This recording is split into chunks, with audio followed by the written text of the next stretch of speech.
మనం ఎక్కడైతే ఓడిపోతామో, ఎక్కడైతే అవమానం పడతామో, ఎక్కడైతే మనం అన్ని కోల్పోయామని ఫీల్ అవుతామో అక్కడే మనం గెలిచి చూపించాలి. అక్కడ గెలిస్తేనే మనకు ఒక సాటిస్ఫాక్షన్ ఉంటుంది, ఒక పేరు ఉంటుంది, అన్నీ ఉంటాయి. అలానే జరిగింది ఇది కూడా. హాయ్ ఫ్రెండ్స్, అందరికీ నమస్తే. నా పేరు Arjun. Welcome back to my channel Arjun Lee official. So అయితే ఫ్రెండ్స్, ఈ వీడియో వచ్చేసి రీసెంట్గా మనకు ఫిల్మ్ ఇండస్ట్రీలో ఒక డాన్స్ తరపున ఒక ఎలక్షన్ జరిగింది రీసెంట్గా. దాంట్లో జరిగినటువంటి విషయాన్ని గురించి మనం మాట్లాడుకుందాం. అయితే ఇందులో జానీ మాస్టర్ వైఫ్ గారు నిలబడ్డారు, అలాగే ఆపోజిట్ పర్సన్స్ కొంతమంది నిలబడ్డారు అనుకోండి. అయితే జానీ మాస్టర్ పైన కొన్ని నిందలు పడ్డాయి. అవి వాస్తవాలా కాదా మనకైతే తెలియదు. ఆయన కేసు పెట్టారు, ఆయన జైలుకి వెళ్ళాడు. జైలుకి వెళ్ళిన తర్వాత సినిమా అవకాశాలు రాలేదు, వచ్చిన అవార్డులు కూడా తీసేసుకున్నారు, వెనక్కి తీసుకోవడం జరిగింది.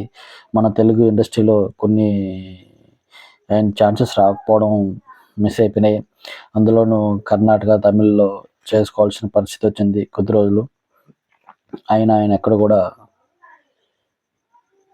బ్యాక్ స్టెప్ వేయలేదు. సరే, వచ్చిన కాడికి చేసుకుందామనే ఒక ఉద్దేశంతో ముందుకెళ్తున్నాడు. ఈ డాన్స్ అసోసియేషన్ తరపున ఎలక్షన్ జరిగింది. అందులో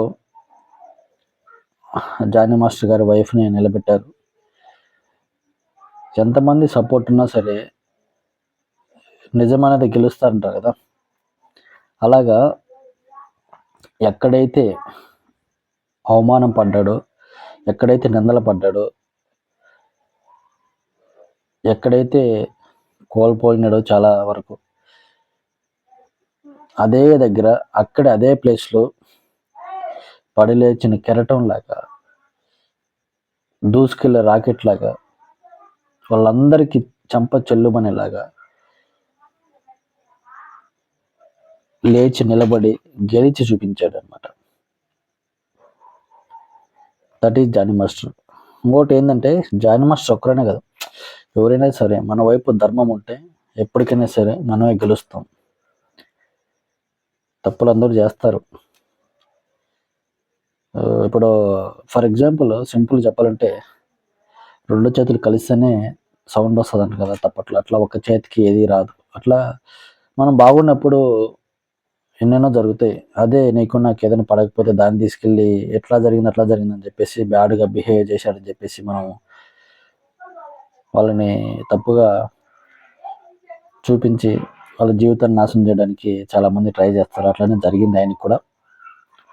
బట్ దేవుడు అనేది ఉంటాడు కదా, ఎవరికి ఏం చేయాలో అదే చేస్తాడు ఖచ్చితంగా. లేట్ అవ్వచ్చు కానీ జరగడం మాత్రం పక్క. సో చాలామంది సపోర్ట్ చేశారు ఆపదల వ్యక్తులకి. అందులో ఈ జానీ మాస్టర్ పైన కేసు పెట్టిన వ్యక్తి కూడా అటుపక్క ఆపోజిట్ పర్సన్కి కేసు సపోర్ట్ చేయడం జరిగింది. అయినప్పటికీ ఏమైంది, జానీ మాస్టర్ గారు గెలిచి చూపించారు. ఎందుకు? ఆయన పక్క నిజాయితీ ఉంది, ఆయన పక్క మంచితనం ఉంది. ఆయన ఏంటో తెలిసిన వాళ్ళు అందరూ ఆయన ఏంటో గుర్తించి ఆయనకి విజయాన్ని అందించారు. అంతకన్నా ఏం కావాలి? ఎక్కడైతే పోగొట్టుకున్నామో, ఎక్కడైతే మనం కోల్పోయామో అక్కడే లేచి నిలబడాలి. అప్పుడే కదా మన విజయం అంటే ఏంటో పక్కన వాళ్ళకి తెలుస్తుంది, మనం అంటే ఏంటో ఎదుటి వాళ్ళకి తెలుస్తుంది. ఇప్పుడు ఎదుటి వ్యక్తులకి బుద్ధి వచ్చుంటుంది అనమాట. అయ్యో మనం చేసిన తప్పు, ఇలా చేయకపోతే బాగుండే, ఇప్పుడు మన మొహం ఎలా ఎత్తుకోవాలి, ఎలా చూపించాలి అనేసి. సో అట్లా జరుగుతూ ఉంటాయి. తెలిసి తెలియక తప్పులు చేస్తారు, కానీ తెలిసి కావాలని నిందలేమేసి అలాంటివి చేయకూడదు. ఫైనల్గా నాకు మస్తు హ్యాపీ అనిపించింది. ఎందుకంటే జానీ మాస్టర్ చాలా హానెస్ట్ పర్సన్. ఏదనిపిస్తే అది మాట్లాడతాడు, ఏదనిపిస్తే అది చేస్తాడు. ఆయనకి లోపల బయట అనేటివి ఏముండవు అనేసి నాకు తెలిసినంత వరకు నేను అనుకుంటున్నాను, నా ఫీలింగ్. బట్ ఆయన ఈ ఎలక్షన్లో గెలిచి ఆ ఆనందాన్ని వాళ్ళ ఫ్యామిలీతో హ్యాపీగా పండుగ చేసుకున్నాడు. అది నాకు కూడా హ్యాపీ అనిపించింది. సో ఇలానే ఆయన ఎప్పుడు కూడా హ్యాపీగా ఉండాలని నేను కోరుకున్నాను. Thank you. Love you all.